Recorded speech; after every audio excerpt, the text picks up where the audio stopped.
ಯೋಗೇನ ಚಿತ್ತಸ್ಯ ಪದೇನ ವಾಚಾಂ ಮಲಂ ಶರೀರಸ್ಯ ಚ ವೈದ್ಯಕೇನ ಯೋಪಾಕರೋತ್ತಂ ಪ್ರವರಂ ಮುನೀನಾಂ ಪತಂಜಲಿಂ ಪ್ರಾಂಜಲಿರಾನತೋಸ್ಮಿ ಆಬಾಹು ಪುರುಷಾಕಾರಂ ಶಂಖಚಕ್ರಾಸಿಧಾರಿಣಂ ಸಹಸ್ರಶಿರಸಂ ಶ್ವೇತಂ ಪ್ರಣಮಾಮಿ ಪತಂಜಲಿಂ. ಹರಿಃ ಓಂ. NKR TV Kannada ವೀಕ್ಷಕರಿಗೆ ಸ್ವಾಗತ. ಯೋಗ ಪಥಕ್ಕೆ ಸ್ವಾಗತ. ಹಿಂದಿನ ಸಂಚಿಕೆಯಲ್ಲಿ ಯಾವ ರೀತಿ ನಿಂತ್ಕೊಳ್ಬೇಕು, ಯಾವ ರೀತಿ ಕೂತ್ಕೊಳ್ಬೇಕು, ಮಂಡಿ ಒಳಗಡೆ ಏನಿರುತ್ತೆ ಏನಿರಲ್ಲ ಅದನ್ನು ನಾವು ನೋಡಿದ್ವಿ. ಇವತ್ತು ಮಂಡಿಯನ್ನು ಇನ್ನೂ ಚೆನ್ನಾಗಿ ಇಟ್ಕೊಳ್ಳೋದಕ್ಕೆ ಯಾವ ರೀತಿ ಆಹಾರದ ಪದ್ಧತಿಯನ್ನು ನೋಡಬೇಕು ಮತ್ತು ಇನ್ನೂ ಬೇರೆ ವಿಶೇಷಗಳೇನಾದ್ರು ಇದ್ದರೆ ಅದರ ಬಗ್ಗೆ ಒಂದು ಸ್ವಲ್ಪ ಚರ್ಚೆ ಮಾಡೋಣಂತೆ ಇವತ್ತು. ಸೊ ಆಹಾರದ ಪದ್ಧತಿ ಬಂದಾಗೆ ನಮ್ಮ ಹಿಂದೂಸ್ತಾನದ ಅಥವಾ ಭಾರತೀಯ ಸಂಸ್ಕೃತಿ ಏನಿದೆ ಆ ರೀತಿ ಆಹಾರ ತಗೊಳ್ಳೋದು ಉತ್ತಮ. ನಮಗೆ ನಾವು ಮುಂಚೆಯಿಂದನೂ ಒಳ್ಳೆಯ ಆಹಾರ ತೊಗೊಂಡು ಬರ್ತಾಯಿದ್ವಿ. ಆದರೆ ಇತ್ತೀಚಿನ ದಿನಗಳೇನಾಗಿದೆ ಅಂತಂದರೆ ನಾವು ಆದಷ್ಟು ಹೊರಗಡೆಯ ಒಂದು ಆಹಾರದ ಪದ್ಧತಿಯನ್ನು ಜಾಸ್ತಿ ಅಳವಡಿಸ್ಕೊಂಡಿದ್ವಿ. ಅಂದರೆ ಹೋಟೆಲಲ್ಲಿ ತಿನ್ನೋದು ಜಾಸ್ತಿ ಆಗಿದೆ, ಮನೇಲಿ ತಿನ್ನೋದು ಭಾಳ ಕಡಿಮೆ ಆಗಿದೆ.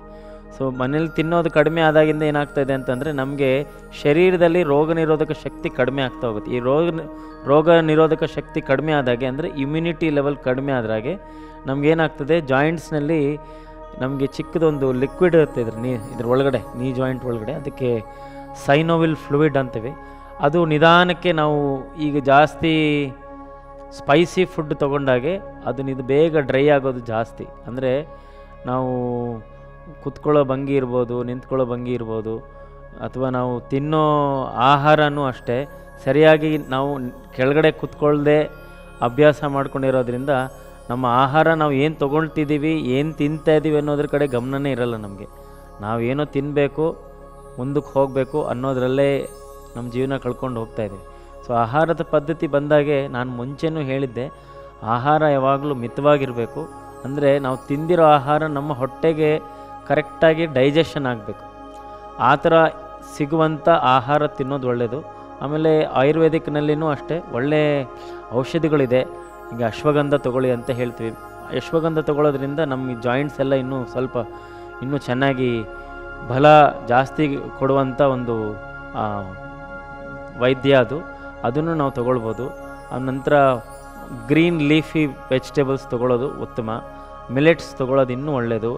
ಆಮೇಲೆ ರಿಫೈನ್ಡ್ ಶುಗರ್, ಇದು ರಿಫೈನ್ಡ್ ಶುಗರು ಒಂಥರ ಸ್ಲೋ ಪಾಯ್ಸನ್ ಇದ್ದಂಗೆ. ನಾವು ತೊಗೊಳ್ಬೇಕಾದ್ರೆ ನಮ್ಗೆ ಗೊತ್ತಾಗಲ್ಲ, ಕ್ರಮೇಣ ಒಂದು ಏಜ್ ಆದಮೇಲೆ ನಮಗೆ ಒಂದೊಂದೇ ಶುರು ಆಗ್ತಾ ಹೋಗುತ್ತೆ ನೋವುಗಳು. ಇದು ರಿಫೈನ್ಡ್ ಶುಗರ್ನ ಬಿಡೋದು ಒಳ್ಳೆಯದು. Anything which is in white ಅಂದರೆ ಬಿಳಿ.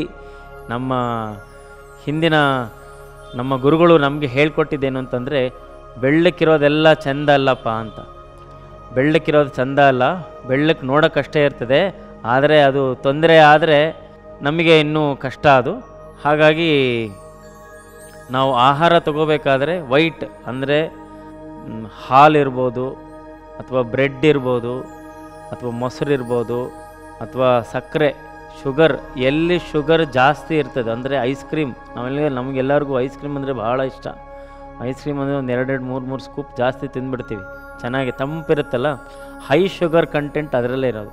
ಆ ಶುಗರ್ ಜಾಸ್ತಿ ಆದಾಗ ಏನಾಗ್ತಾ ಹೋಗ್ತದೆ, ಜಾಯಿಂಟ್ಸ್ ಎಲ್ಲ ವೀಕ್ ಆಗ್ತಾ ಹೋಗ್ತದೆ. ಅದೊಂದೇ ಅಲ್ಲ, ನಮ್ಮ ಶರೀರದಲ್ಲೂ ಅಷ್ಟೇ ಈ ಸ್ವೀಟ್ಸಿಂದ ತುಂಬ ಶರೀರಕ್ಕೆ, ನಾಲ್ಗೆಗೆ ಮಾತ್ರ ರುಚಿ ಅಷ್ಟೇ ಅದು, ಆದರೆ ಹೊಟ್ಟೆ ಒಳಗಡೆ ಹೋದ್ಮೇಲೆ ಅಷ್ಟು ಒಳ್ಳೆಯದು ಅಲ್ಲ ಅದು.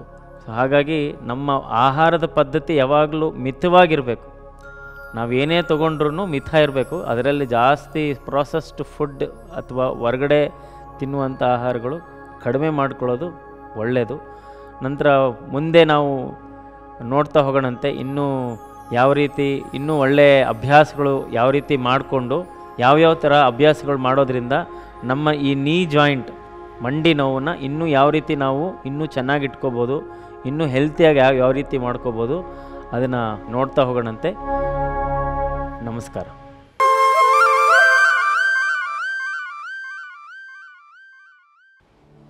ಏಕಂ ದ್ವೇ ತ್ರೀಣಿ ಬಲಗಾಲು ಹಿಂದೆ, ಚತ್ವಾರಿ ಎಡಗಾಲು ಹಿಂದೆ, ಪಂಚ ಷಟ ಸಪ್ತ ಅಷ್ಟ ನವ ಬಲಗಾಲು ಮುಂದೆ, ದಶ ಏಕಾದಶ ದ್ವಾದಶ.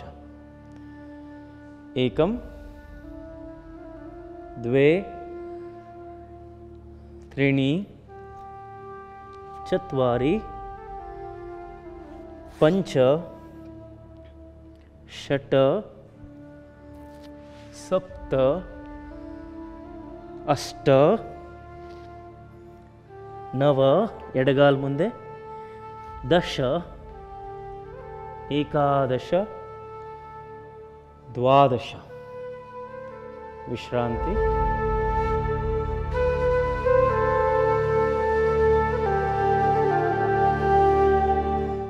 ಪ್ರಾಣಾಯಾಮ.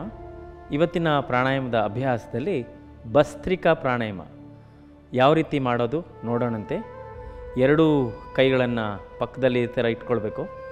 ಉಸಿರನ್ನು ತಗೊಳ್ತಾ ಎರಡೂ ಕೈಗಳು ಮೇಲಕ್ಕೆ ತಗೊಳ್ಳಿ. ಉಸಿರನ್ನು ಬಿಡ್ತಾ ಕೈ ಎರಡು ಕೆಳಕ್ಕೆ. ನೆನಪಿರಲಿ, ಈ ಅಭ್ಯಾಸ ಮಾಡಬೇಕಾದ್ರೆ ಯಾರಿಗೆ ಸರ್ವೈಕಲ್ ಸ್ಪಾಂಡಿಲೋಸಿಸ್ ಅಂದರೆ ಕತ್ತು ನೋವಿರೋರು ತುಂಬ ವೇಗವಾಗಿ ಮಾಡಬಾರ್ದು. ಅದೇ ರೀತಿ ಸೊಂಟ ನೋವಿರೋರು ಅಷ್ಟೇ ತುಂಬ ವೇಗವಾಗಿ ಮಾಡಬಾರ್ದು. ಸಹಜವಾಗಿ ನಿಧಾನಕ್ಕೆ ಉಸಿರು ತಗೊಳ್ತಾ ಮೇಲೆ ಬಿಡ್ತಾ ಕೆಳಗೆ ಇಷ್ಟು ಮಾಡಿದ್ರೆ ಸಾಕಾಗುತ್ತೆ. ತುಂಬ ಚೆನ್ನಾಗಿರೋರು ಆಗುತ್ತೆ ನನ್ನ ಕೈಯಲ್ಲಿ ಮಾಡೋಕ್ಕೆ ಅನ್ನೋರು ಸ್ವಲ್ಪ ವೇಗವಾಗಿ ಉಸಿರು ತಗೊಳ್ಳೋದು ಬಿಡೋದನ್ನು ಮಾಡೋಣಂತೆ. ನೋಡೋಣ ಯಾವ ರೀತಿ ಮಾಡೋದು ಅಂತ. ಎರಡೂ ಕೈ ಭುಜದ ಪಕ್ಕದಲ್ಲಿ ಇಟ್ಕೊಳ್ಳಿ, ಕಣ್ಣುಗಳು ಮುಚ್ಚಿದೆ. ಮೂಗಿಂದ ಉಸಿರು ತಗೊಳ್ತಾ ಕೈ ಮೇಲಕ್ಕೆ ತಗೊಳ್ತೀವಿ.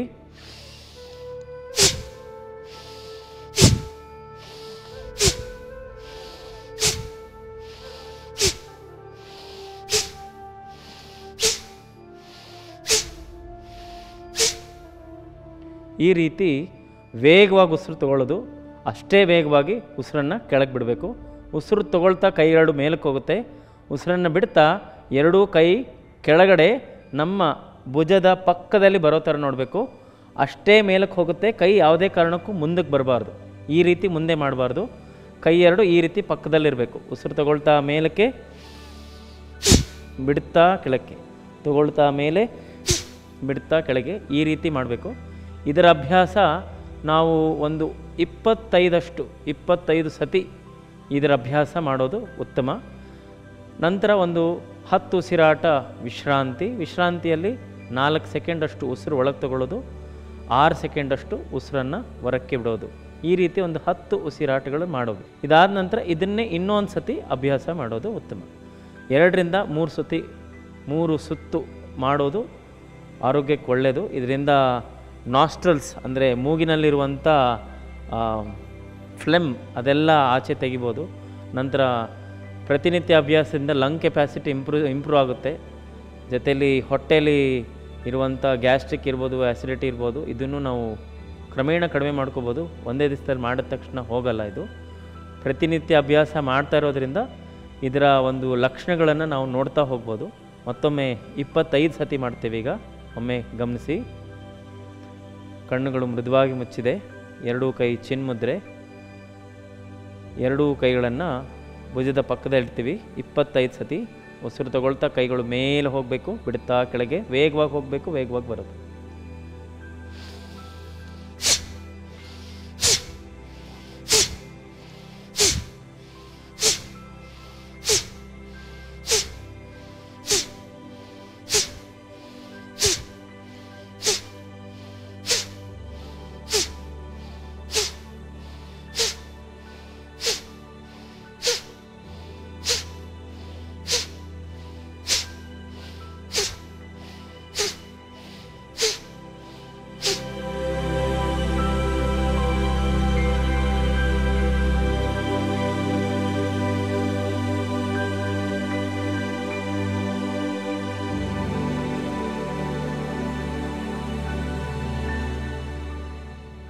ಉಸಿರಾಟದಲ್ಲಿ ಆಗ್ತಾ ಇರುವಂಥ ಬದಲಾವಣೆ ಗಮನಿಸ್ತಾ ಹೋಗಬೇಕು.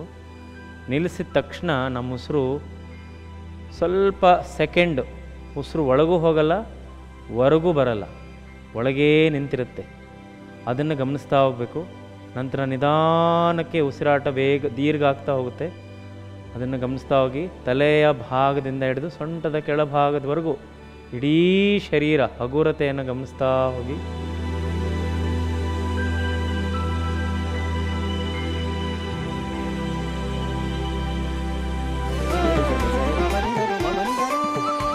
ಇವತ್ತಿನ ಅಭ್ಯಾಸದಲ್ಲಿ ಮೊಣಕಾಲು ನೋವು ಮತ್ತು ಅದರ ಕುರಿತ ಅಭ್ಯಾಸಗಳನ್ನು ನೋಡ್ತಾ ಹೋಗೋಣಂತೆ.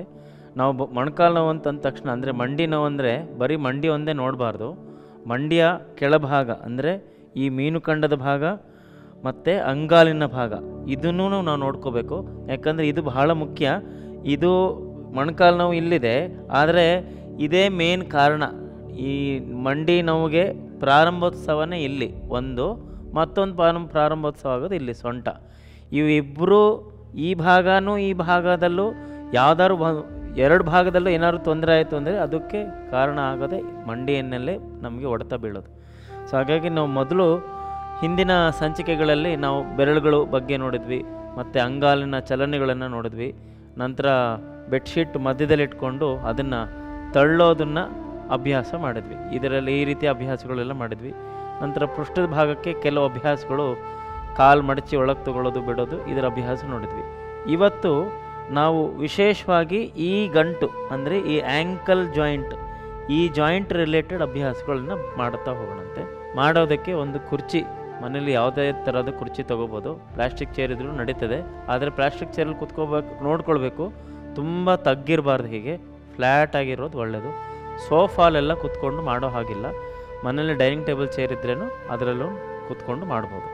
ಸೊ ಎರಡೂ ಕಾಲು ಸಮವಾಗಿ ಇಟ್ಕೊಳ್ಳಿ. ಹೀಗೆ ಫಸ್ಟ್ ನೋಡ್ಕೊಳ್ಬೇಕು, ಕಾಲು ಇದು 90 ಡಿಗ್ರಿ ಆ್ಯಂಗಲ್ ಬಂದಿರಬೇಕಿಲ್ಲಿ, ಇದು ಮುಖ್ಯ. ನಂತರ ಇಲ್ಲಿಂದ ಎರಡೂ ಕಾಲುಗಳನ್ನು ಹಿಂದಕ್ಕೆ ತಗೋಬೇಕು, ಹೀಗೆ ಪೂರ್ತಿ ಹಿಂದಕ್ಕೆ. ಈ ಹಿಮ್ಮಡಿಯ ಭಾಗ ಆದಷ್ಟು ಕುರ್ಚಿಯ ಒಳಭಾಗಕ್ಕೆ ಹೋಗೋ ಥರ ನೋಡ್ಕೊಳ್ಳಿ. ಇಲ್ಲಿಂದ ಉಸಿರನ್ನು ತಗೊಳ್ತಾ ಎರಡೂ ಕಾಲನ್ನ ಹಿಮ್ಮಡಿಗಳನ್ನು ಮೇಲೆ ಕೆತ್ತಬೇಕು, ಹೀಗೆ ನೋಡಿ. ಈ ಥರ ಪಾದದ ಹೊರಭಾಗ, ಪಾದ ಪೂರ್ತಿ ಹೊರಮುಖವಾಗಿ ಚಾಚಿರಬೇಕು ಹೀಗೆ. ಇದನ್ನು ಮೇಲೆ ಕೆತ್ತಿದಾಗೆ ಮೇಲಕ್ಕೆ ನಿಮಗೆ ಇಲ್ಲಿ ಮೀನು ಕಂಡ ಭಾಗದಲ್ಲಿ ಎಳಿತಾ ಬರುತ್ತೆ, ಅದನ್ನು ಗಮನಿಸಿ. ಮತ್ತು ನಿಧಾನಕ್ಕೆ ಉಸಿರನ್ನು ಬಿಡ್ತಾ ಕೆಳಕ್ಕೆ ಬಿಡಿ.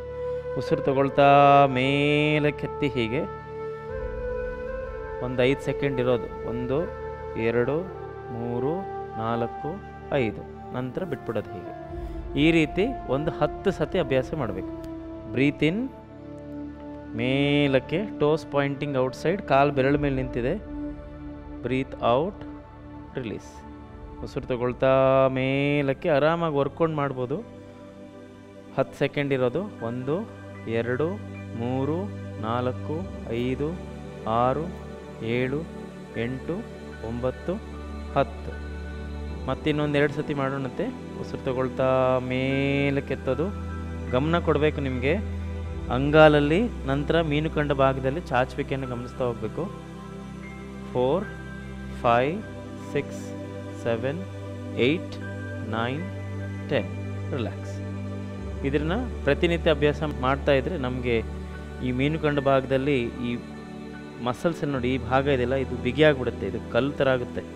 ಈ ಭಾಗ ಯಾವಾಗಲೂ ಲೂಸ್ ಇರಬೇಕು ನೋಡಿ. ಈ ಥರ ಲೂಸ್ ಇದ್ದರೆ ಕಾಲು ಆರಾಮಾಗಿರ್ತವೆ. ಇದು ಬಿಗಿ ಆಯ್ತು ಅಂದ್ಕೊಳ್ಳಿ, ಈ ಮಾಂಸಖಂಡಗಳೆಲ್ಲ ಫುಲ್ ಆಗಿಬಿಡುತ್ತೆ ಮೇಲಕ್ಕೆ, ಹಿಂಗೆ ಜಗ್ಗುತ್ತೆ. ಹಿಂಗೆ ಫುಲ್ ಆದಾಗ ಏನಾಗುತ್ತೆ, ಇಲ್ಲಿ ಟೈಟ್ನೆಸ್ ಜಾಸ್ತಿ ಆಗುತ್ತೆ. ನಮಗೆ ವಾಕಿಂಗ್ ಎಲ್ಲ ತುಂಬ ಡಿಫಿಕಲ್ಟೀಸ್, ಮೆಟ್ಲು ಹತ್ತಬೇಕಾದ್ರೆ, ಇಳಿಬೇಕಾದ್ರೆ, ತುಂಬ ಏನಾದ್ರು ವಾಕ್ ಮಾಡಬೇಕು ಅಂತಂದ್ರೂ ಸ್ವಲ್ಪ ಕಷ್ಟ ಆಗುತ್ತಾ ಹೋಗುತ್ತೆ. ಇನ್ನೊಂದು ನಾನು ಆಗಲೇ ಹೇಳಿದ್ನಲ್ಲ, ಆ್ಯಂಕಲ್ ಜಾಯಿಂಟ್ ಭಾಳ ಇಂಪಾರ್ಟೆಂಟು. ನಾವೆಲ್ರಿಗೂ ಅಭ್ಯಾಸ ಏನಂತಂದರೆ ನಾವು ಹಿಂಗೆ ಕೂತ್ಕೊಳ್ಳೋ ಅಭ್ಯಾಸ ನಮಗೆ. ಈ ರೀತಿ ಕೂತ್ಕೊಳ್ತೀವಿ, ಇದು ತಪ್ಪು. ಈ ರೀತಿ ಕೂತ್ಕೊಳ್ಳೋದ್ರಿಂದ ಮಂಡಿ ನಾವು ಇನ್ನೂ ಜಾಸ್ತಿ ಆಗ್ತಾ ಹೋಗುತ್ತೆ. ಸೊ ಇದಕ್ಕೆ ಫುಟ್ ಡ್ರಾಪ್ ಅಂತ ಕರಿತೀವಿ. ಫುಟ್ ಡ್ರಾಪ್ ಅಂದರೆ ಪಾದ ಹಿಂಗೆ ಮುಂದಕ್ಕೆ ಇರುತ್ತೆ, ಯಾವಾಗಲೂ ಹಿಂಗೆ ಇರ್ತದೆ. ಈ ಥರ ಹೋದಾಗೆಲ್ಲ ನೋವು ಜಾಸ್ತಿ ಆಗ್ತಾ ಹೋಗುತ್ತೆ. ಅದನ್ನು ನಾವು ಚೇಂಜ್ ಮಾಡ್ಕೋಬೇಕು. ಇದ್ರ ಮೊದಲನೇ ಅಭ್ಯಾಸ. 4 to 5 ಟೈಮ್ಸು ಮಿನಿಮಮ್ ಫಸ್ಟ್ ಸ್ಟಾರ್ಟಿಂಗಲ್ಲಿ. ಅಭ್ಯಾಸ ಚೆನ್ನಾಗಿ ಆಗ್ತಾಯಿದ್ರೆ 10 ಸತಿನೂ ಅಭ್ಯಾಸ ಮಾಡ್ಬೋದು. 10 ಸೆಕೆಂಡ್ ಇರಬೇಕು ಪೊಸಿಷನಲ್ಲಿ. ಯಾವಾಗ ಬೇಕಾದ್ರೂ ಮಾಡ್ಬೋದು, ಎಲ್ಲಿ ಬೇಕಾದ್ರೂ ಮಾಡ್ಬೋದು. ಇದಕ್ಕೇನು ಫುಡ್ ರಿಸ್ಟ್ರಿಕ್ಷನ್ಸ್ ಆ ಥರ ಏನೂ ಇಲ್ಲ. ಎನಿ ಟೈಮ್ ಎನಿ ಪ್ಲೇಸ್ ಆ ಥರ. ಮತ್ತೊಂದು ಗಮನ ಕೊಡಬೇಕಾಗಿದ್ದು, ಮಾಡಬೇಕಾದ್ರೆ ಈ ಎರಡು ಮೊಣಕಾಲು ಹಿಂಗೆ ಆಚೆ ಹೋಗಬಾರ್ದು. ನೋಡಿ, ಈ ಥರ ಹೋಗ್ಬಾರ್ದು. ಹಿಂಗೋ ಕೂತ್ಕೊಂಡು ಹಿಂಗೆಲ್ಲ ಮಾಡಬಾರ್ದು. ನೆಟ್ಟಗೆ ಕುತ್ಕೋಬೇಕಿಲ್ಲಿ. ಕಾಲುಗಳೆರಡು ಹಿಂದಕ್ಕೆ ತೊಗೊಂಡು ಎಳಿಬೇಕೀಗ ಮೇಲಕ್ಕೆ. ಇದು ಮೊದಲನೇ ಅಭ್ಯಾಸ. ಈಗ ಎರಡನೇ ಅಭ್ಯಾಸ ಮತ್ತೆ 90 ಡಿಗ್ರಿ ಪೊಸಿಷನ್ ತೊಗೊಳ್ತೀವಿ ಕಾಲನ್ನ. ಎರಡನೇ ಅಭ್ಯಾಸದಲ್ಲಿ ಎರಡು ಕಾಲು ಸ್ವಲ್ಪ ಮುಂದಕ್ಕೆ, ಕುರ್ಚಿಯಿಂದ ಸ್ವಲ್ಪ ಮುಂದೆ ಕೂತ್ಕೊಳ್ಬೇಕು. ಆರಾಮಾಗಿ ಹಿಂದೆ ಹೊರ್ಕೊಳ್ಳೋದೀಗ. ಆವಾಗಲೇ ಹಿಮ್ಮಡಿ ಎತ್ತಿದ್ವಿ, ಈಗ ಕಾಲು ಬೆರಳುಗಳನ್ನು ಮೇಲಕ್ಕೆ ಎತ್ತೀವಿ. ಆಗಲೇ ಹೇಳ್ದಂಗೆ ಕಾಲು ಹಿಂಗೆ ಹೋಗಬಾರ್ದು, ಹಿಂಗೆ ಎರಡೂ ಕಾಲು ಸಮ ಇರಬೇಕು. ಎರಡೂ ಕಾಲಿನ ಬೆರಳುಗಳನ್ನು ಒಳಮುಖವಾಗಿ ಎಳಿತಾ ಹೋಗ್ಬೇಕು. ನೋಡಿ, ಈ ಬೆರಳಿದಾವಲ್ಲ, ಇದನ್ನು ಒಳಮುಖವಾಗಿ ಎಳಿಬೇಕು. ಹಿಂಗೆ ಎಳೆದಾಗೆ ಇದು ಅಂಗಾಲಿನ ಹಿಂಭಾಗದಲ್ಲಿ ಚಾಚುವಿಕೆ ಬರುತ್ತೆ, ಅದನ್ನು ಗಮನ ಕೊಡಿ. ಮತ್ತು ಮೀನು ಖಂಡದ ಭಾಗದಲ್ಲಿ ಸ್ವಲ್ಪ ಚಾಚುವಿಕೆ ಇರುತ್ತೆ. ಮತ್ತು ಮೊಣಕಾಲು ಮತ್ತು ಮಂಡಿ ಮತ್ತು ಅಂಗಾಲಿನ ಮಧ್ಯಭಾಗದಲ್ಲಿರುವಂಥ ಮೂಳೆ, ಈ ಭಾಗದಲ್ಲಿ ಚಾಚುವಿಕೆ ಬರ್ತಾ ಹೋಗುತ್ತೆ. ಬಹಳ ಮುಖ್ಯವಾಗಿ ನೋಡಬೇಕಾಗಿದ್ದು, ಈ ಕಿರು ಬೆರಳನ್ನು ನಿಮ್ಮ ಮೊಣಕಾಲಿನ ಕಡೆಗೆ ಅಂದರೆ ಮಂಡಿ ಕಡೆಗೆ ಎಳ್ಕೊಳ್ಬೇಕು. ಹೀಗೆ ಇಲ್ಲೇ ಒಂದು 10 ಸೆಕೆಂಡ್ ಇರಬೇಕು. 1 2 3 4 5 6 7 8 9 10 ವಿಶ್ರಾಂತಿ ಮಾಡಿದ ತಕ್ಷಣ ನಿಮಗೆ ಈ ಆ್ಯಂಕಲ್ ಜಾಯಿಂಟ್, ಈ ಅಂಗಾಲಿನಲ್ಲಿ ಸ್ವಲ್ಪ ಒಂಥರ ಬರ್ನಿಂಗ್ ಥರ ಅನ್ನಿಸ್ತದೆ. ಕೆಲವ್ರಿಗೆ ಅನ್ನಿಸ್ತದೆ, ಕೆಲವ್ರಿಗೆ ಅನಿಸಲ್ಲ. ಕೆಲವರಿಗೆ ಇಲ್ಲೆಲ್ಲೋ ನೋವಿನ ಥರ ಆ ಥರ ಫೀಲ್ ಆಗುತ್ತೆ. ಅದೇನಕ್ಕಾಗುತ್ತೆ ಅಂತಂದರೆ, ಈ ಮಾಂಸಖಂಡ ಟೈಟ್ ಆಗಿ ಫುಲ್ಲಾಗಿ ಹೋಗಿದೆ. ಇದು ಫುಲ್ ಆದಾಗ ಏನಾಗುತ್ತೆ, ಇದು ಶಾರ್ಟ್ ಆಗಿಬಿಡ್ತದೆ. ಅವಾಗ ಆ್ಯಂಕಲ್ಲು ಮೊಬಿಲಿಟಿ ಇರೋಲ್ಲ. ಅಂದರೆ ಈ ಜಾಯಿಂಟ್ ಏನಿದೆಲ್ಲ, ನಾವು ಈ ಜಾಯಿಂಟ್ನ ನಾವು ಸರಿಯಾಗಿ ನೋಡ್ಕೊಳ್ಳಲ್ಲ. ಈ ನೋಡ್ಕೊಳ್ದೆ ಏನಾಗುತ್ತೆ, ಬಿಗಿ ಆಗ್ತಾ ಹೋಗುತ್ತೆ. ಇದನ್ನೇ ಇನ್ನೊಂದು ಸತಿ ರಿಪೀಟ್ ಮಾಡ್ತೀವಿ. ಎರಡು ಕಾಲು ಸಮ ಇಟ್ಕೊಳ್ರಿ. ತುಂಬ ತುದಿಗೂ ಕುತ್ಕೋಬಾರ್ದು, ಹೀಗೆ ತುಂಬ ಹಿಂದೇನೂ ಇಲ್ಲ, ಸ್ವಲ್ಪ ಮಧ್ಯದಲ್ಲಿ. ಎರಡು ಕಾಲು ಮುಂದೆ ನೋಡಿ, ಇದು 90 ಡಿಗ್ರೀಸ್ ಪೊಸಿಷನ್, ಇದು 90 ಡಿಗ್ರೀಸ್ ಇದೆ. ಇಲ್ಲಿಂದ ಒಂದು ಹೆಜ್ಜೆ ಮುಂದಕ್ಕೆ ಇಟ್ಕೊಂಡಿದ್ದೀನಿ ಎರಡು ಕಾಲು. ಈಗ ಎರಡೂ ಕಾಲು ಬೆರಳನ್ನು ಒಳಮುಖವಾಗಿ ತಗೊಳ್ಳಿ. ಎಳ್ಕೋಬೇಕು ಪೂರ್ತಿ. ನಿಮ್ಗೆ ಎಷ್ಟು ಒಳಗಡೆ ಎಳ್ಕೊಳಕ್ಕಾಗುತ್ತೋ ಅಷ್ಟು ಒಳಗಡೆ ಎಳ್ಕೊಳ್ತಾ ಹೋಗಿ. ಸಹಜ ಉಸಿರಾಟದಲ್ಲಿ no deep breathing, normal inhalation, exhalation. 10 seconds holding. 1 2 3 4 5 6 7 8 9 10. Relax. ಇದು ಎರಡನೇ ಅಭ್ಯಾಸ. ಇದನ್ನು ಅಷ್ಟೇ ಪ್ರತಿನಿತ್ಯ ಮಾಡ್ಬೋದು. ನೋ ಫುಡ್ ರಿಸ್ಟ್ರಿಕ್ಷನ್ಸ್, ಯಾವಾಗ ಬೇಕಾದ್ರೂ ಮಾಡ್ಬೋದು.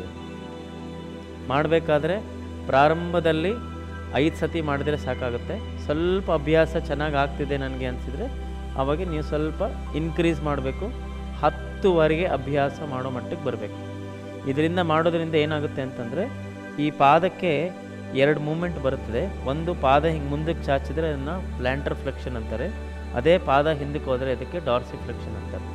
ನಾವು ಈ ಮೂಮೆಂಟು ಮಾಡಲ್ಲ, ಬಹಳ ಕಡಿಮೆ ಮಾಡೋದು, ತುಂಬ ಅಂದರೆ ತುಂಬ ಕಡಿಮೆ ನಾವು ಈ ಮೂಮೆಂಟ್ ಮಾಡೋದು. ಈ ಮೂಮೆಂಟ್ ಕಡಿಮೆ ಆದಷ್ಟು ಏನಾಗ್ತಾ ಹೋಗುತ್ತೆ, ಈ ಭಾಗ ಎಲ್ಲ ಬಿಗಿಯಾಗಕ್ಕೆ ಸ್ಟಾರ್ಟ್ ಆಗುತ್ತೆ. ಅದರಿಂದ ಮಂಡಿ ನೋವು ಪ್ರಾರಂಭದಲ್ಲಿ ಅದೇ ಸ್ಟಾರ್ಟ್ ಆಗುತ್ತೆ. ಇದು ಎರಡನೇ ಅಭ್ಯಾಸ. ಈಗ ಮೂರನೇ ಅಭ್ಯಾಸದಲ್ಲಿ ಸ್ವಲ್ಪ ತುದಿ ಕೂತ್ಕೊಳ್ಳೋಣಂತೆ. ನೋಡಿ, ಕಾಲೆರಡು ಹತ್ತಿರ, ಎರಡೂ ಕಾಲನ್ನ ಪಾದ ಹೀಗೆ ಜೋಡಿಸೋದು. ಇಷ್ಟೇ ಇರೋದಿಲ್ಲ, ಇಷ್ಟೇ ಒಂದು 10 ಸೆಕೆಂಡ್ ಇರೋದಿಲ್ಲ, ಆಮೇಲೆ ಬಿಡೋದು. ಆಯ್ತೆ ನೋಡಿ, ಮತ್ತೆ ಪಾದ ಎರಡು ಜೋಡಿಸೋದು. ಪಾದ ಈ ಮೊಣಕಾಲು ಸ್ವಲ್ಪ ಆಚೆ ಹೋಗಲಿ. ಇಲ್ಲಿ ಏನಾಗುತ್ತೆ ಅಂತಂದರೆ, ಆ್ಯಂಕಲ್ಲು ಇದಕ್ಕೆ ಇನ್ವರ್ಷನ್ ಅಂತ ಕರೀತಾರೆ. ಈ ಮೂಮೆಂಟು ಪಾದ ಹಿಂಗೆ ಒಳಗೆ ತಿರುಗಿದಾಗೆ ಆ್ಯಂಕಲ್ ಜಾಯಿಂಟಲ್ಲಿ ಒಳ್ಳೆ ಚಾಚುವಿಕೆ ಬರುತ್ತೆ. ಈ ಜಾಯಿಂಟಲ್ಲಿ ಇಲ್ಲಿ ಚಾಚುವಿಕೆ ಬಂದಾಗ ಏನಾಗುತ್ತೆ, ಈ ಆ್ಯಂಕಲ್ಲು ಮತ್ತು ನಿಮ್ಮ ನೀಗೆ ಒಳ್ಳೆ ಸಪೋರ್ಟಿವ್ ಪ್ರಾಕ್ಟೀಸ್ ಇದು. ಜಸ್ಟ್ ಪಾದ ಹಿಂಗೆ ಇಟ್ಕೊಳ್ಳೋದು. ಒಂದು 10 ಸೆಕೆಂಡ್ಸ್ ಇಲ್ಲೇ ಇರೋದು. 1 2 3 4 5 6 7 8 9 10. ರಿಲ್ಯಾಕ್ಸ್. Very simple practice. ನೋಡಿ, ಮತ್ತೊಮ್ಮೆ ನೋಡ್ಕೊಳ್ಳಿ. ಎರಡೂ ಪಾದ ನಮಸ್ಕಾರ ಮಾಡಿ, ಸ್ವಲ್ಪ ಕಾಲು ಅಗಲ ಆದಷ್ಟು ಇಡೀ ಬೆರಳು ನೋಡಿ, ಇಲ್ಲಿ ಕಾಲು ಬೆರಳಿಂದ ಹಿಡಿದು ಹಿಮ್ಮಡಿವರೆಗೆ ಪೂರ್ತಿ ಜೋಡಣೆ ಆಗಬೇಕು. ಹೀಗೆ ಒಂಥರ ನಾವು ಕೈಯಲ್ಲಿ ಹೇಗೆ ನಮಸ್ಕಾರ ಹೇಗೆ ಮಾಡ್ತೀವೋ ಅದೇ ರೀತಿಯ ನಮಸ್ಕಾರ ಈ ಪಾದದಲ್ಲಿ ಬರಬೇಕು. ಎಲ್ಲ ಬೆರಳುಗಳು ಕೂಡಿಸಿರ್ಬೇಕಿಲ್ಲಿ, ಮತ್ತು ಎಲ್ಲ ಹಿಮ್ಮಡಿಯ ಭಾಗ ಕೂಡಿಸ್ಬೇಕು. ಆದಷ್ಟು ಪಾದ ಒತ್ತಿರಬೇಕು ಚೆನ್ನಾಗಿ. ತುದಿ ಕೂತ್ಕೊಳ್ಳಿ, ಕುರ್ಚಿಯ ತುದಿ ಕೂತ್ಕೊಂಡು ಹೀಗೆ ಈ ರೀತಿ. ಮತ್ತೆ ಒಂದು 10 seconds. 1 2 normal inhalation, normal ಎಕ್ಸಲೇಷನ್. 3 4 5 6 7 8 9, 10. Normal inhalation, normal ಎಕ್ಸಲೇಷನ್ ಅಂದರೆ ನಾವು 4 ಸೆಕೆಂಡ್ ಉಸಿರು ಒಳಗೆ ಹೋಗೋದಕ್ಕೆ 6 ಸೆಕೆಂಡು ಉಸಿರು ಹೊರಗಡೆ ಬರೋದು. ಆ ರೀತಿ ಅಭ್ಯಾಸ ಮಾಡಬೇಕು. ಆ ರೀತಿ ಅಭ್ಯಾಸ ಮಾಡಿದ್ರೆ ಮನಸ್ಸು ಬಹಳ ರಿಲ್ಯಾಕ್ಸ್ ಆಗ್ತದೆ. ಜಾಯಿಂಟ್ಸಲ್ಲೂ ಒಳ್ಳೆ ಬ್ಲಡ್ ಸರ್ಕ್ಯುಲೇಷನ್ ಆಗಿ ನಿಮಗೆ ಸ್ಟ್ರೆಚಿಂಗ್ ಚೆನ್ನಾಗಾಗೋದ್ರಿಂದ ನಿಮಗಿನ್ನೂ ಫ್ರೀ ಆಗ್ತಾ ಹೋಗುತ್ತೆ. ಇದು 3ನೇ ಅಭ್ಯಾಸ. ಈಗ 4ನೇ ಅಭ್ಯಾಸ. ಈಗ ಮೊದಲನೇ ಅಭ್ಯಾಸದಲ್ಲಿ ನಾವು ಹಿಂಗೆ ಒಳಗೆ ತೊಗೊಂಡ್ವಿ, 2ನೇ ಅಭ್ಯಾಸ ಹೀಗೆ, 3ನೇ ಅಭ್ಯಾಸ ಹೀಗೆ. 4ನೇ ಅಭ್ಯಾಸ ನೋಡಿ, ಒಂದೊಂದೇ ಕಾಲು ಮಾಡ್ತೀವಿ. ಕಾಲನ್ನ ಹೀಗೆ ನೋಡಿ, ಮಂಡಿಯಲ್ಲಿ ಸ್ವಲ್ಪ ಒಳಗೆ ತೊಗೊಂಡು ಈ ಪಾದ ಹೀಗೆ ತಿರುಗಿಸ್ಬೇಕು. ಇಷ್ಟೇ. ನಮಗೆ ಇಲ್ಲೇನಾಗುತ್ತೆ, ಪಾದದ ಹೊರಭಾಗದ ಅಂಚಲ್ಲಿ ಚಾಚುವಿಕೆ ಬರ್ತಾ ಹೋಗುತ್ತೆ. ಇದನ್ನು ಗಮನಿಸ್ತಾ ಹೋಗ್ರಿ. 1 ಕಾಲು ಬೆರಳು ಎಳ್ಕೋಬೇಕು ಒಳಕ್ಕೆ, 2, 3, 4, 5, 6, 7, 8, 9, 10. ರಿಲ್ಯಾಕ್ಸ್. ರಿಲ್ಯಾಕ್ಸೇಷನಲ್ಲಿ ನಿಮಗೆ ಫೀಲ್ ಆಗೋದು ಈ ಭಾಗದಲ್ಲಿ, ಈ ಜಾಯಿಂಟಲ್ಲಿ. ನೆಕ್ಸ್ಟ್ ಇದೇ ಥರ ಇನ್ನೊಂದು ಕಾಲು ಮಾಡ್ತೀವಿ ನೋಡಿ. ಮಂಡಿನ ಕಾಲು ಸ್ವಲ್ಪ ಕ್ರಾಸ್ ತೊಗೊಳ್ರಿ. ಈ ಪಾದ ಇದೆಯಲ್ಲ ಅದನ್ನು ಹಿಂಗೆ ಒಳಗೆ ತಳ್ಬೇಕು ನೋಡಿ. ಇಷ್ಟೇ. ಹಿಂಗಿರ್ಬೇಕಿಲ್ಲ, ಹಿಂಗೆ ಎಳ್ಕೋಬೇಕು ಎಲ್ಲ ಬೆರಳನ್ನು. ಮೇನ್ ಇರೋದು ಇದು. ಈ 5 ಬೆರಳಿದೆಲ್ಲ, ಈ 5 ಬೆರಳನ್ನು ಒಳಮುಖವಾಗಿ ಹಿಂಗೆ ಎಳ್ಕೋಬೇಕು. ಹಿಂಗೆ 1 ನೋಡಿ, ಈ ಜಾಯಿಂಟಲ್ಲಿ ಗಮನಿಸ್ತಾ ಹೋಗ್ರಿ. ಇಲ್ಲಿ 2, 3, 4, 5, 6, 7, 8, 9, 10. ರಿಲ್ಯಾಕ್ಸ್. ಇದನ್ನೇ ಮತ್ತೆ ಇನ್ನು 2 ಸತಿ ಮಾಡೋಣಂತೆ. ಮತ್ತೆ ಕಾಲು ಬಲಗಾಲು ಮಡಚಿ ಕಾಲನ್ನ ಸ್ವಲ್ಪ ಮುಂದಕ್ಕೆ ವಾಲಿಸ್ಬೇಕು. ಹಿಂಗೆ ಕಾಲು ಹಿಂಗೆ ತೊಗೊಂಡು ಬೆರಳು ಎಳ್ಕೋಬೇಕು ಒಳಕ್ಕೆ. ಎಷ್ಟು ಬೆರಳು ಒಳಗೆ ತೊಗೊತೀರೋ ಅಷ್ಟು ಚಾಚುವಿಕೆ ನಿಮ್ಮ ಆ್ಯಂಕಲ್ ಜಾಯಿಂಟಲ್ಲಿ. 1, 2, 3, 4, 5, 6, 7, 8, 9, 10. ರಿಲ್ಯಾಕ್ಸ್. ಮತ್ತೆ ಇನ್ನೊಂದು ಕಡೆ ಫೋಲ್ಡ್ ನೋಡಿ. ಕಾಲು ಸ್ವಲ್ಪ, ಮಂಡಿ ಸ್ವಲ್ಪ ಮುಂದಕ್ಕೆ, ಬೆರಳನ್ನು ಒಳಮುಖ. 1, 2, 3, 4, 5, 6, 7, 8, 9, 10. ರಿಲ್ಯಾಕ್ಸ್. ಇದು 4 ಅಭ್ಯಾಸಗಳನ್ನು ಪ್ರತಿನಿತ್ಯ ಮಾಡಬೇಕು. ಇದು ಎಲ್ಲ ಮೂಮೆಂಟ್ಸೂ ಅಷ್ಟೇ. ನಮ್ಮ ಮ್ಯಾಕ್ಸಿಮಮ್ ಲಿಮಿಟ್ 10 ಆಗಲ್ಲಿ ಪ್ರಾರಂಭದಲ್ಲಿ 5. ಈ ರೀತಿ ಸ್ಲೋ ಆಗಿ ಇನ್ಕ್ರೀಸ್ ಮಾಡ್ಕೊಂಡು ಹೋಗಬೇಕು. ಇದು 4 ಆ್ಯಂಕಲ್ ಜಾಯಿಂಟ್ಗೆ ರಿಲೇಟೆಡ್ ಮೂಮೆಂಟ್ಸ್. ನಂತರ ಈಗ ನೆಕ್ಸ್ಟು ಇದರದ್ದು ರಿಲೇಟೆಡೇ ಮತ್ತೊಂದು ಅಭ್ಯಾಸ ಮಾಡೋಣಂತೆ. ಈಗ 2 ಕುರ್ಚಿನಲ್ಲೇ ಹೀಗೆ ಕೂತ್ಕೊಂಡು ನೋಡಿ, ಒಂದು ಕಾಲು ಮುಂದೆ ಒಂದು ಕಾಲು ಹಿಂದೆ, ಹೀಗೆ ನಮಗೆಲ್ಲರೂ ಕೂತ್ಕೊಳ್ತೀವಿ. ಈ ರೀತಿ ನಮಗೆ ಕೂತ್ಕೊಳ್ಳೋದು ಭಾಳ ಅಭ್ಯಾಸ. ಆದರೆ ಇದೇ ಅಭ್ಯಾಸದಲ್ಲಿ ಮತ್ತೊಂದು ಅಭ್ಯಾಸ ಇದೆ. ಈ ಅಭ್ಯಾಸ ಮಾಡೋದ್ರಿಂದ ಏನಾಗುತ್ತೆ ಅಂದರೆ ನಿಮಗೆ ಈ ಲೆಗ್ಸಿಗೆ, ಈ ಜಾಯಿಂಟ್ಸ್ಗಳಿಗೆ ಒಳ್ಳೆ ಸ್ಟ್ರೆಂತ್ ಬರುವಂಥ ಅಭ್ಯಾಸ ಇದು. ಇದಕ್ಕೆ ರೆಸಿಸ್ಟೆಂಟ್ ಪ್ರಾಕ್ಟೀಸ್ ಅಂತೀವಿ. ಸ್ವಲ್ಪ ಕುರ್ಚಿಯ ಸ್ವಲ್ಪ ಮುಂದೆ ಕೂತ್ಕೊಳ್ಳೋದು, ವರ್ಕೊಳ್ಳೋ ಥರ ಆರಾಮಾಗಿ. ಇದನ್ನು ಎಲ್ಲಿ ಬೇಕಾದ್ರೂ ಮಾಡ್ಬೋದು. ಈ ಹಿಂದಗಡೆ ಇರುವಂಥ ಕಾಲು ನೋಡಿ, ಈ ಕಾಲು ಅಂದರೆ ನನ್ನ ಎಡಗಾಲು ಹಿಂದಗಡೆ ಇದೆ, ಬಲಗಾಲು ಮುಂದಗಡೆ ಇದೆ. ಯಾವ ಕಾಲು ಹಿಂದೆ ಇದೆಯೋ ಆ ಕಾಲನ್ನು ಮುಂದಕ್ಕೆ ತಳ್ಳಬೇಕು. ಹೀಗೆ ಯಾವ ಕಾಲು ಮುಂದಗಡೆ ಇದೆಯೋ ಆ ಕಾಲನ್ನ ಹಿಂದಕ್ಕೆ ತಳ್ಳೋದು. ಅಂದರೆ ಒಂದು ಮುಂದಕ್ಕೆ ಒಂದು ಹಿಂದಕ್ಕೆ ಅದನ್ನು ತಡಿಬೇಕು, ರೆಸಿಸ್ಟ್ ಮಾಡಬೇಕು. ನಾವು ರೆಸಿಸ್ಟ್ ಯಾವಾಗ ಮಾಡ್ತೀವೋ ಅವಾಗೇ ನಮ್ಮ ಕಾಲಿಗೆ ಸ್ಟ್ರೆಂತ್ ಬರೋಕ್ಕೆ ಸ್ಟಾರ್ಟ್ ಆಗುತ್ತೆ. ನೋಡಿ, 2 ಕಾಲು ಬೆರಳು ಒಳಮುಖವಾಗಿ ತಗೊಳ್ಳಿ. ಎಡಗಾಲನ್ನು ಮುಂದಕ್ಕೆ ತಳ್ಳೋದು, ಬಲಗಾಲನ್ನ ಹಿಂದಕ್ಕೆ ತಳ್ಳೋದು. 2 ಒಟ್ಟಿಗೆ ಮಾಡ್ತಾ ಹೋಗಬೇಕು. 2 ಒಟ್ಟಿಗೆ ಆಗಬೇಕು. ನಿಮಗೆ ಗಮನ ಕೊಡ್ಬೋದಕ್ಕೂ ಅಲ್ಲಲ್ಲಿ ಸ್ವಲ್ಪ ಹೀಗೆ ಶಿವರಿಂಗ್ ಥರ ಗೊತ್ತಾಗುತ್ತೆ, ಹಿಂಗೆ ಅಲ್ಲಾಡ್ತಾ ಇದೆ ಅನ್ನೋ ಥರ ಅನ್ನಿಸ್ತದೆ. ಬೆರಳು ಒಳಮುಖವಾಗಿ ತಗೊಳ್ಳಿ. ಆರಾಮಾಗಿ ಒಂದು 10 ಸೆಕೆಂಡ್ ಇರೋದು. 1, 2, 3, 4, 5, 6, 7, 8, 9, 10. ವಿಶ್ರಾಂತಿ. ರಿಲ್ಯಾಕ್ಸ್. ಇಡೀ ಕಾಲಲ್ಲಿ ಶಿವರಿಂಗ್ ಬರುತ್ತೆ. ಆ ಶಿವರಿಂಗ್ ಬಂದಾಗ ಏನಾಗುತ್ತೆ, ಮಸಲ್ಸ್ ಎಲ್ಲ ಸ್ಟ್ರಾಂಗ್ ಆಗ್ತಾ ಹೋಗುತ್ತೆ. ಮಸಲ್ಸ್ಗೂ ಮಾಂಸಖಂಡಗಳಿಗೂ ಬಹಳ ಒಳ್ಳೆಯ ಅಭ್ಯಾಸ ಇದು. ಇವಾಗ ಇನ್ನೊಂದು ಬದಿಯಲ್ಲಿ ಮಾಡೋಣಂತೆ. ಈಗ ಬಲಗಾಲು ಹಿಂದಕ್ಕಿದೆ, ಎಡಗಾಲು ಮುಂದಕ್ಕೆ. ಬಲಗಾಲು ಹಿಂದೆ, ಎಡಗಾಲು ಮುಂದೆ. ಇದಕ್ಕೆ ಆವಾಗಲೇ ಹೇಳ್ದಂಗೆ ಸೋಫಾಲೆಲ್ಲ ಕುತ್ಕೊಂಡು ಮಾಡೋ ಹಾಗಿಲ್ಲ. ಇದನ್ನು ಈ ಥರದ್ದು ಒಂದು ಕುರ್ಚಿ ಇದ್ದರೆ ಸಾಕು. ಮನೆಯಲ್ಲಿ ಪ್ಲಾಸ್ಟಿಕ್ ಚೇರ್ ಇದ್ರೂ ನಡೀತದೆ, ಡೈನಿಂಗ್ ಟೇಬಲ್ ಚೇರ್ ಇದ್ರೂ ನಡೀತದೆ. ಮನೆಯಲ್ಲಿ ಕಟ್ಟೆ ಇದ್ದರೂ ಕಟ್ಟೆಯಲ್ಲಿ ಕೂತ್ಕೊಂಡು ಮಾಡ್ಬೋದು. ಎಡಗಾಲು ನೋಡಿ, ಈಗ ಬಲಗಾಲನ್ನ ಎಡಗಾಲು ಮುಂದೆ ಇದೆ, ಬಲಗಾಲು ಹಿಂದೆ. ಈ ಬಲಗಾಲು ಮುಂದಕ್ಕೆ ತಳ್ತಾ ಇದ್ದೀನಿ, ಆದರೆ ಎಡಗಾಲನ್ನ ಹಿಂದಕ್ಕೆ ತಳ್ತಿದ್ದೀನಿ. ಎರಡೂ ಒಟ್ಟಿಗೆ ಮಾಡಬೇಕು. ಇಲ್ಲಿ ಮಾಡಬೇಕಾದ್ರೆ ಈ ಬೆರಳನ್ನು ಒಳಮುಖವಾಗಿ ತೊಗೋಬೇಕು. ಕಾಲಿಂಗೆ ಆರಾಮಾಗಿ ಇಟ್ಕೊಂಡು ಹಿಂಗೆ ಮಾಡಿದ್ರೆ ಏನೂ ಪ್ರಯೋಜನ ಇಲ್ಲ.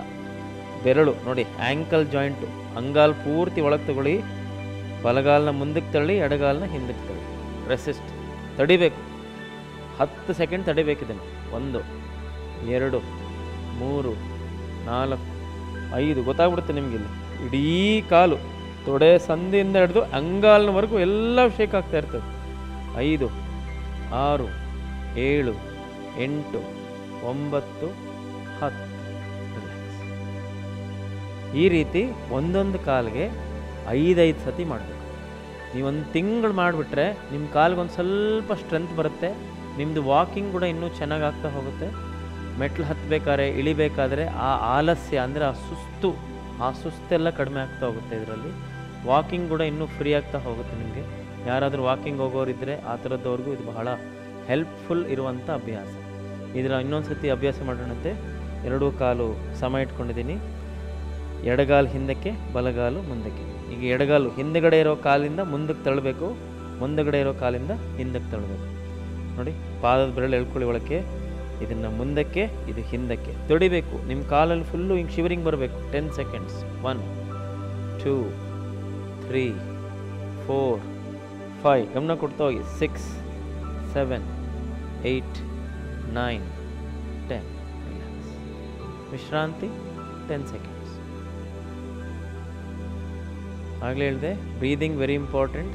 ನಾವು ಬ್ರೀದಿಂಗ್ನ ಸ್ವಲ್ಪ ನಾವು ಉಸಿರು ಕಟ್ಟೋದಾಗಲಿ ಅಥವಾ ಬಹಳ ದೀರ್ಘವಾಗಿ ಉಸಿರು ಹೇಳ್ಕೊಳ್ಳೋ ಥರದ್ದು ಎಲ್ಲ ಮಾಡಬಾರ್ದು.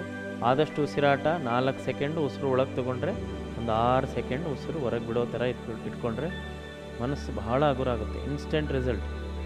ಕಾಲನ್ನ ಇನ್ನೊಂದು ಬದಿಯಲ್ಲಿ ಮಾಡೋಣಂತೆ. ಬಲಗಾಲು ಹಿಂದೆಗಡೆ ಇದೆ, ಎಡಗಾಲು ಮುಂದೆ ಇದೆ. ಎರಡೂ ಅಂಗಾಲುಗಳನ್ನು ಒಳಮುಖವಾಗಿ ತಿರುಗಿಸ್ಕೋಬೇಕು. ಹೀಗೆ ಬಲಗಾಲನ್ನ ಮುಂದಕ್ಕೆ ತಳ್ಳೋದು, ಎಡಗಾಲನ್ನ ಹಿಂದಕ್ಕೆ ತಳ್ಳೋದು. ಎರಡೂ ಒಟ್ಟಿಗೆ ಮಾಡ್ತೇವೆ. 1 2 3 4 5 6 7 8 9 10. ವಿಶ್ರಾಂತಿ, ರಿಲ್ಯಾಕ್ಸ್. ಇದು ಪ್ರತಿದಿನ ಅಭ್ಯಾಸ ಮಾಡಿ ನೋಡಿ, ನಿಮಗೆ ಗೊತ್ತಾಗುತ್ತೆ 1 ತಿಂಗಳಿಗೆ ನಿಮ್ಮ ಕಾಲಲ್ಲಿ ಎಷ್ಟು ಸ್ಟ್ರೆಂತ್ ಬಂದಿದೆ ಅಂತ. ಇದು ಇವೆರಡು ಅಭ್ಯಾಸ ನೋಡಿ. ಮೊದಲನೇದು ಮೇಲಕ್ಕೆತ್ತೋದು, ಎರಡನೇ ಅಭ್ಯಾಸ ಮೇಲೆ, ಮೂರನೇದು 4 ಚಲನೆಗಳು ಆ್ಯಂಕಲ್ ಜಾಯಿಂಟಲ್ಲಿ, 4ನೇದು ಇದಕ್ಕೆ ಮಾಡಿದ್ವಿ. ಈಗ ಮತ್ತೊಂದು ಅಭ್ಯಾಸ ಮಾಡೋಣಂತೆ. ಕುರ್ಚಿಯಲ್ಲಿ ಕುತ್ಕೊಳ್ಳೋದು ಹೀಗೆ, ಕೈ ಬೆರಳನ್ನು ಕೂಡಿಸ್ಬೇಕು. ಹೀಗೆ ಕೂಡಿಸ್ಬಿಟ್ಟು ತೊಡೆಯ ಕೆಳಭಾಗದಲ್ಲಿ ಇಟ್ಕೊಳ್ಳಿ. ಆದಷ್ಟು ಹಿಂದೆ ಕೂತ್ಕೊಳ್ಳಿ. ನೇರವಾಗಿ ಕೂತಿರ್ಬೇಕು. ಹಿಂಗೋ ಕೂತ್ಕೋಬೋದು. ನೇರವಾಗಿ ಕೂತ್ಕೊಳ್ಳಿ. ಕಾಲು ನೋಡಿ, ಬೆರಳು ಇಲ್ಲಿಂದನೇ ನಾವು ಬೆರಳನ್ನು ಒಳಮುಖ ತಗೊಂಡು ಹಿಮ್ಮಡಿಯ ಭಾಗ ನೋಡಿ, ಈ ಹಿಮ್ಮಡಿಯ ಭಾಗವನ್ನು ಮುಂದಕ್ಕೆ ಚಾಚಬೇಕು. ಮುಂದಕ್ಕೆ ಚಾಚಿದಾಗೆ ನಿಮಗೆ ತೊಡೆಯ ಈ ಮಾಂಸಖಂಡ, ಇದಕ್ಕೆ ಕ್ವಾಡ್ರಸಿಪ್ಸ್ ಅಂತಾರೆ, ಇದರಲ್ಲಿ ಎಳಿತಾ ಬರಬೇಕು ನಿಮಗೆ. ಆ ರೀತಿ ಅಭ್ಯಾಸ ಮಾಡಬೇಕು. ಫಿಂಗರ್ಸ್ ಲಾಕ್, ಹೋಲ್ಡ್, ಸ್ವಲ್ಪ ಕಾಲು ಮೇಲಕ್ಕೆ, ಬೆರಳು ಎಳ್ಕೊಳ್ಳಿ ಒಳಕ್ಕೆ. ನೋಡಿ, ಉಸಿರು ತಗೊಳ್ತಾ ಚಾಚಬೇಕು. ಹಿಮ್ಮಡಿಯ ಭಾಗ ಚಾಚಿದರೆ ಈ ಭಾಗದಲ್ಲಿ ಎಳಿತಾ ಬರಬೇಕು.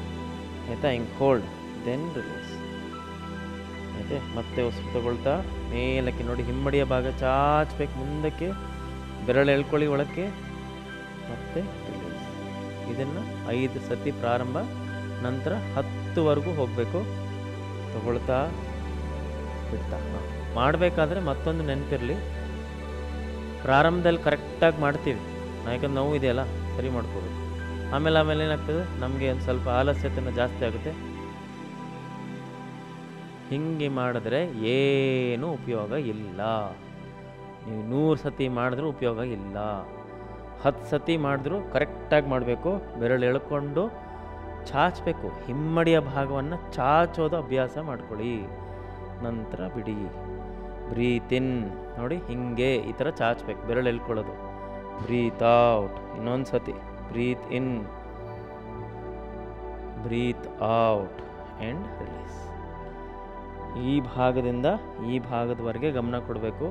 ಇದೆಲ್ಲ ಹಿಂಗೆ ಎಳೆಯುತ್ತೆ. ಹಿಂಗೆ ಎಳೆದು ಬಿಡುತ್ತೆ, ಹಿಂಗೆ ಎಳೆದು ಬಿಡುತ್ತೆ. ಹಿಂಗೆ ಅವಾಗೇನಾಗುತ್ತೆ, ಈ ಮಾಂಸಖಂಡಗಳೆಲ್ಲ ಸ್ಟ್ರೆಂತ್ ಬರೋಕ್ಕೆ ಸ್ಟಾರ್ಟ್ ಆಗುತ್ತೆ.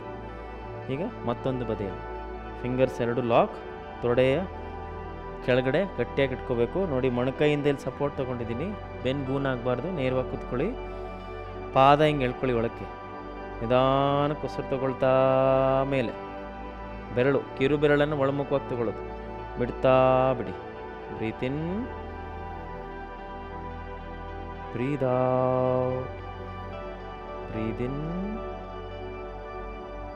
ಬ್ರೀದ್ ಔಟ್. ಉಸಿರು ತಗೊಳ್ತಾ ಮೇಲಕ್ಕೆ, ಪ್ರತಿ ಸತಿ ಹಿಮ್ಮಡಿ ಚಾಚಬೇಕು, ಬೆರಳು ಎಳ್ಕೋಬೇಕು. Breathe out, release. Senior citizens ಎಲ್ಲರೂ ಮಾಡ್ಬೋದು.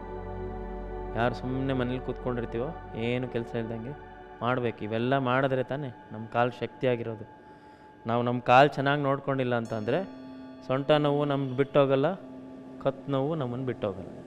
ನಾನು ಹಿಂದಿನ ಸಂಚಿಕೆಯಲ್ಲೂ ಹೇಳಿದ್ದೆ, ಎಷ್ಟು ಶೋಲ್ಡರ್ಸು ಮತ್ತು ಹಿಪ್ನ ಫ್ಲೆಕ್ಸಿಬಿಲಿಟಿ ಇಟ್ಕೊಂಡಿರ್ತೀವೋ ಅಷ್ಟು ನಮ್ಮ ಸ್ಪೈನಲ್ ಕಾರ್ಡ್ಗೆ ಯಾವುದೇ ಥರದ ನೋವುಗಳಾಗಲಿ, ಯಾವುದೇ ಥರದ ತೊಂದರೆಗಳು ಬರಲ್ಲ. ಈ ಎಲ್ಲ ಅಭ್ಯಾಸಗಳನ್ನ ದಿನ ಅಭ್ಯಾಸ ಮಾಡ್ತಾ ಹೋಗಬೇಕು. ಸೊ ಮುಂದಿನ ಒಂದು ಸಂಚಿಕೆಯಲ್ಲಿ ಭೇಟಿ ಆಗೋಣಂತೆ. ಎಲ್ರಿಗೂ ನಮಸ್ಕಾರ.